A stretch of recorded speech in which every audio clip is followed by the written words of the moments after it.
आप सभी साथियों का और विद्यार्थियों का टीचर्स क्लासवे के यूट्यूब प्लेटफॉर्म पर स्वागत है।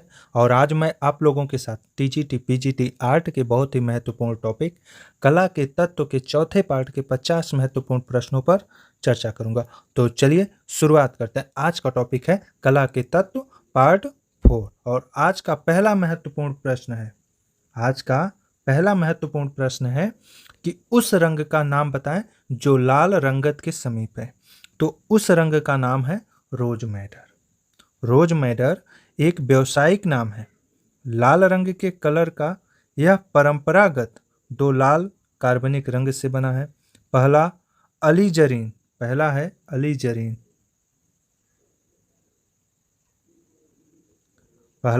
अलीजरीन और दूसरा है परप्यूरिन। इसे नोट कर लीजिएगा कि यह रोज मैडर एक व्यावसायिक नाम है। लाल रंग के कलर का यह परंपरागत दो लाल कार्बनिक रंग से बना है, जिसमें से पहला है अलीजरीन और दूसरा है परप्यूरिन। ठीक है, नेक्स्ट। काले व सफेद रंग को किस रूप में स्वीकारा जाता है? यह पहले के वीडियो में बता चुके हैं कि काले व सफेद रंग को तटस्थ रंग के रूप में स्वीकारा जाता है। तटस्थ रंग के रूप में ही काले रंग को स्वीकारा जाता है। ये काले और सफेद जो रंग होते हैं या तटस्थ रंग से बनते हैं और इनको वर्णहीन कहा जाता है। नेक्स्ट, लाल नारंगी रंग योजना कहलाती है। लाल नारंगी रंग योजना कहलाती है समीपस्थ रंग योजना। यह सब समीपवर्ती रंग योजना है। एक ही परिवार के हैं और उनका चयन समीपस्थ वर्ण संगति के रूप में किया जाता है, जैसे नारंगी, लाल, बैगनी अथवा पीला, धानी, हरा। यह सब समीपवर्ती रंग हैं। नेक्स्ट, इनमें से सामान्यतः ऑप्टिक्स का संबंध किससे है? ऑप्टिक्स का संबंध है प्रकाश की किरणों से ऑप्टिक्स का संबंध है। ठीक है, नेक्स्ट, सूर्य तथा रंगों का रिफ्लेक्शन है।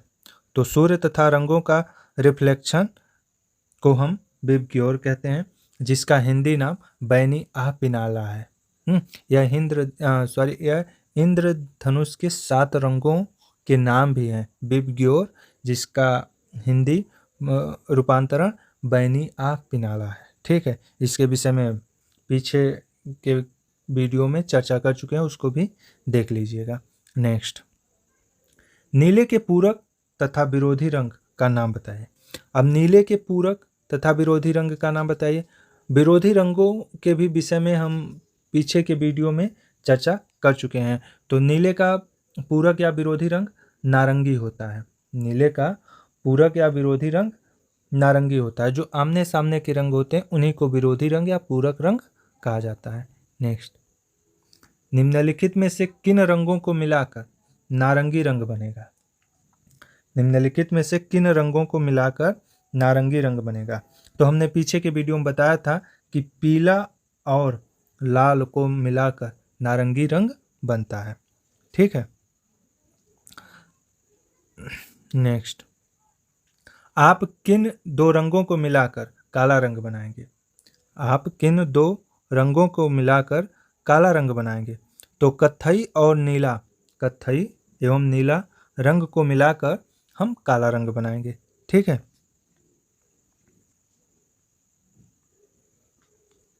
नेक्स्ट, मूल रंग के समूह कौन से हैं? मूल रंग मतलब प्राथमिक रंग। प्राथमिक रंग के विषय में हमने बताया था, इसका एक ट्रिक भी बताया था। क्या बताया था प्राथमिक रंग का? नेपाल, नीला, पीला, लाल, यह प्राथमिक रंग है और इसका ट्रिक है नेपाल। इसको याद कर लीजिएगा। नेपाल, न से नीला, प से पीला, ल से लाल। ठीक है, नेक्स्ट, द्वितीय श्रेणी के रंग होते हैं। द्वितीय श्रेणी के रंग हमने बताया था, इसका भी ट्रिक बताया था बहना। इसका ट्रिक क्या बताया था? बहना।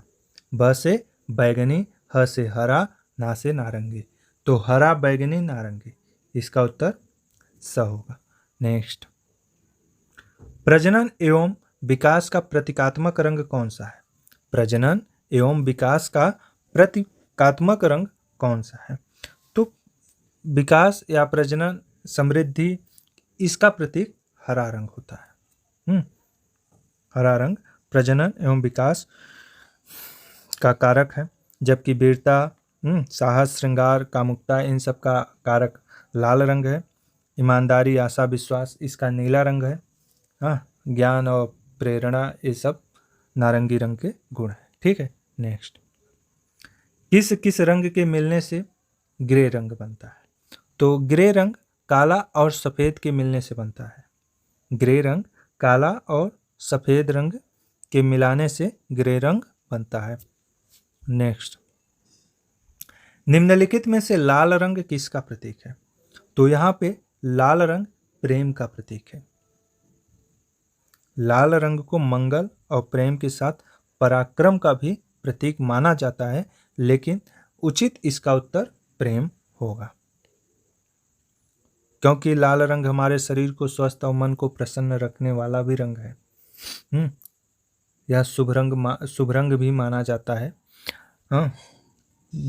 जैसे शादियों में लाल जोड़ा, तो इस तरह से यह शुभ रंग प्रेम का ही प्रतीक माना जाता है। नेक्स्ट, चार रंगों के बाद जब छपाई में दूसरे रंग का प्रयोग करते हैं तो इसे क्या कहा जाता है?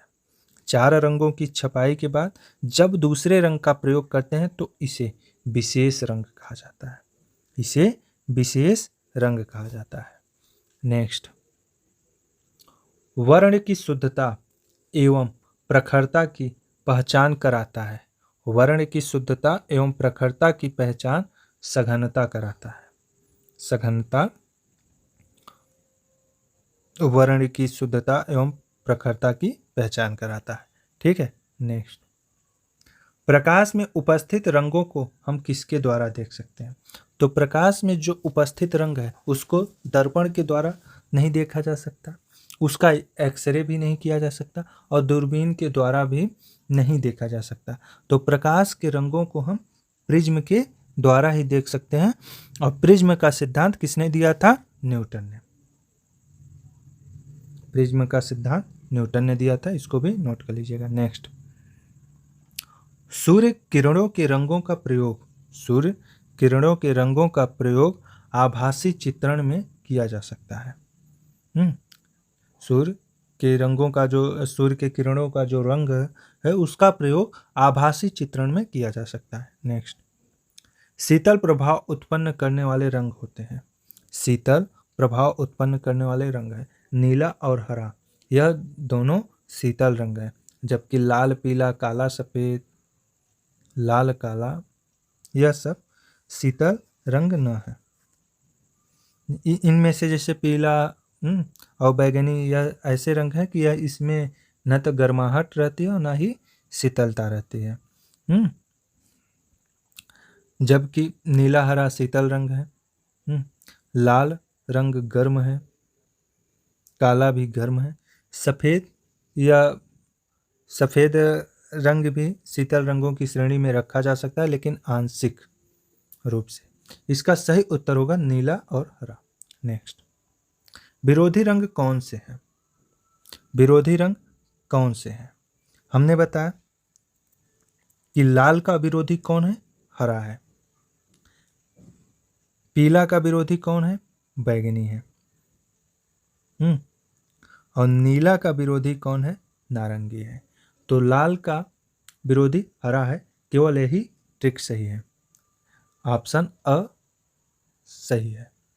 नेक्स्ट, सर्वाधिक सामंजस्य उत्पन्न करने वाले वर्ण है। सर्वाधिक सामंजस्य उत्पन्न करने वाले वर्ण कौन से हैं? पीला और नारंगी। पीला और नारंगी जो रंग है यह सर्वाधिक सामंजस्य उत्पन्न करते हैं। जैसे प्राथमिक रंग 3 ही होते हैं, लाल, पीला, नीला। और प्राथमिक रंगों को ही मिलाकर, प्राथमिक रंगों में को ही आपस में मिलाकर द्वितीयक रंग बनाए जाते हैं। तो इनमें से काला और सफ़ेद, जैसे कि हम जानते हैं कि यह तटस्थ रंग होते हैं। तो सर्वाधिक सामंजस्य उत्पन्न करने वाले वर्ण पीला और नारंगी होते हैं। ठीक है, नेक्स्ट प्रिज्म, यहाँ फ्रिज हो गया है मिस टाइपिंग की वजह से, प्रिज्म होगा। प्रिज्म के आविष्कारक कौन थे? तो अभी हमने बताया प्रिज्म के आविष्कारक न्यूटन थे।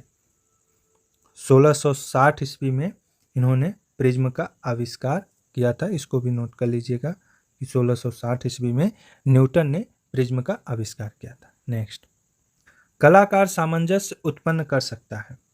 कलाकार सामंजस्य उत्पन्न कर सकता है रेखाओं द्वारा, रूपों द्वारा, रंगों द्वारा, उपयोग सभी। नेक्स्ट, ओस्टवाल्ड आदर्श वृत्त में रंगते हैं। तो ओस्टवाल्ड का जो रंग है उनमें 8 आदर्श रंगतों का एक चक्र होता है। लेकिन ओस्टवाल्ड के आदर्श वृत्त में 24 रंगों का 24 पूर्ण रंगतें होती हैं। ठीक है, नेक्स्ट, वर्ण क्या है? वर्ण क्या है? यह प्रकाश की संपत्ति है। वर्ण प्रकाश की संपत्ति है। वर्ण मतलब कि जो प्रिज्म होती है उसी के माध्यम से हम प्रकाश के रंगों को देख सकते हैं और उसकी खोज न्यूटन ने की थी। ठीक है, नेक्स्ट, तीव्र प्रकाश को कहा जाता है, तीव्र प्रकाश को हाईलाइट कहते हैं। तीव्र प्रकाश को क्या कहते हैं? हाईलाइट। हाईलाइट अंग्रेजी भाषा का शब्द है जिसका शाब्दिक अर्थ तीव्र प्रकाश होता है। तो हाईलाइट तीव्र प्रकाश का अंग्रेजी रूपांतरण है। ठीक है, नेक्स्ट, रंग को तकनीकी भाषा में कहते हैं। रंग को तकनीकी भाषा में कहते हैं, क्या कहते हैं? हयू, हयू कहते हैं। ठीक है, नेक्स्ट, रेड ऑक्साइड किस रंग से मेल खाता है? रेड ऑक्साइड किस रंग से मेल खाता है? तो यह भारतीय लाल रंग से मेल खाता है। ठीक है, नेक्स्ट, लाल रंग का मानसिक प्रभाव क्या होता है? लाल रंग का मानसिक प्रभाव गुस्सा होता है, क्रोध,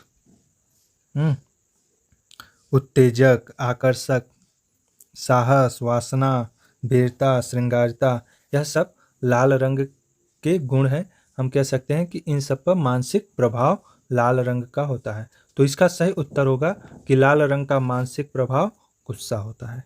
नेक्स्ट,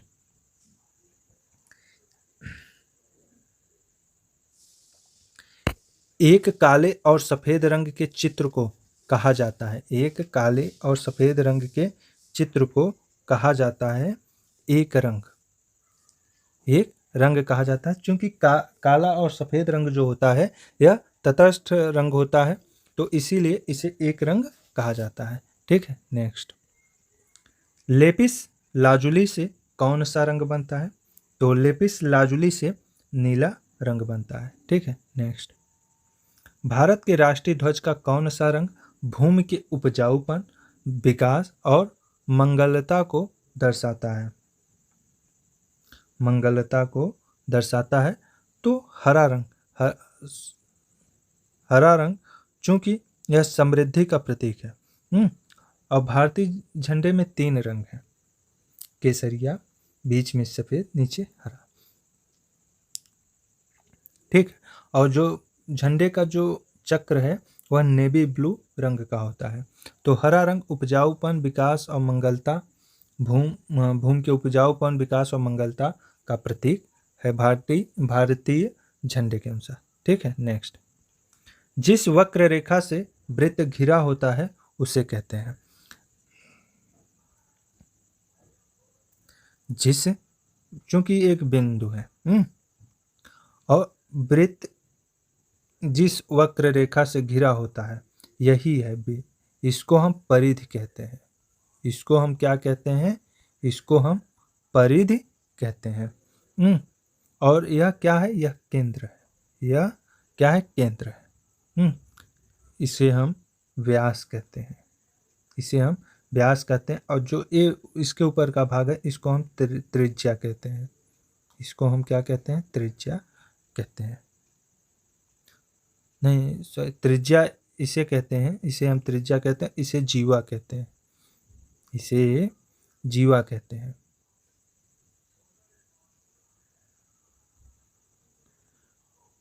इसे जीवा कहते हैं और इसे त्रिज्या कहते हैं। इसको भी नोट कर लीजिएगा, समझने में आसानी होगी।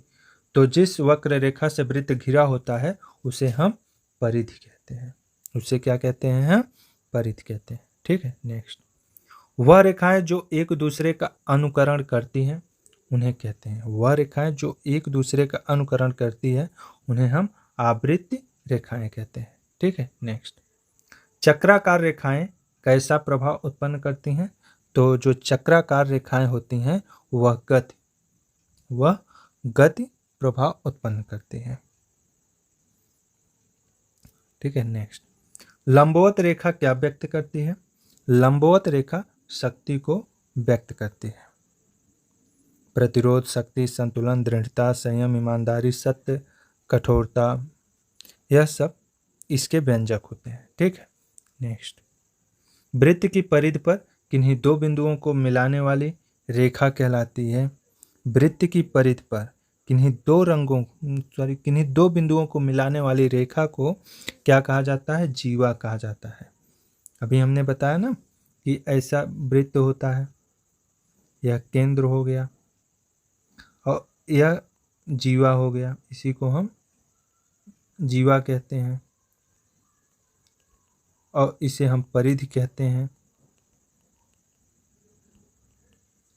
और यह जो भाग है यह त्रिज्या है। तो वृत्त की परिधि पर स्थित किन्हीं दो बिंदुओं को मिलाने वाली रेखा को हम जीवा कहते हैं। ठीक है, नेक्स्ट। तिरछी रेखाएं किस भाव को व्यक्त करने के लिए प्रयुक्त होती है? तो तिरछी रेखाएं व्याकुलता को व्यक्त करने के लिए प्रयुक्त होती है। नेक्स्ट। औजारों से खींची गई रेखा होती है, तो औजारों से जो रेखा खींची जाएगी वह कठोर ही होगी। तो औजारों से खींची गई रेखा कठोर होती है। जब सभी स्थानों पर जब एक समान बल, गहराई या मोटाई प्रदर्शित करते हैं तो वह रेखाएं कठोर होती हैं। ठीक है, नेक्स्ट। सेट स्क्वायर्स का प्रयोग किया जाता है किसमें? समांतर रेखाएं को खींचने में। सेट स्क्वायर्स का प्रयोग समांतर रेखाएं खींचने में किया जाता है। एक सेट स्क्वायर या त्रिकोण इंजीनियरिंग और तकनीक ड्राइंग में उपयोग की जाने वाली वस्तु है।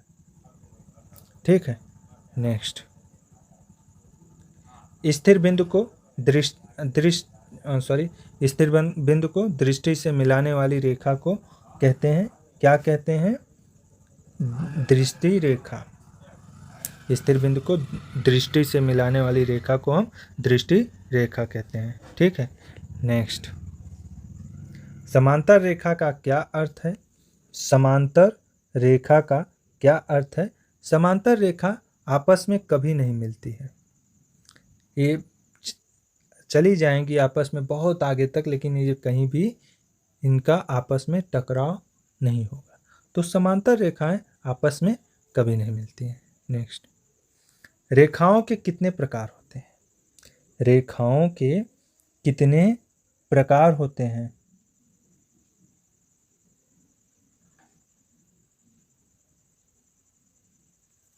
रेखाओं के कितने प्रकार होते हैं? तो रेखाओं के जो प्रकार हैं वह खड़ी रेखाएं हैं, सीधी पड़ी हुई रेखाएं हैं, चक्राकार रेखाएं, उपयोग सभी। रेखाओं के कितने प्रकार होते हैं? खड़ी रेखाएं, सीधी पड़ी हुई रेखाएं, चक्राकार। यह प्रश्न ही कुछ अटपटा सा बना है। हाँ, तो यहाँ जो भी विकल्प है यह सभी विकल्प सही है। ठीक है, नेक्स्ट।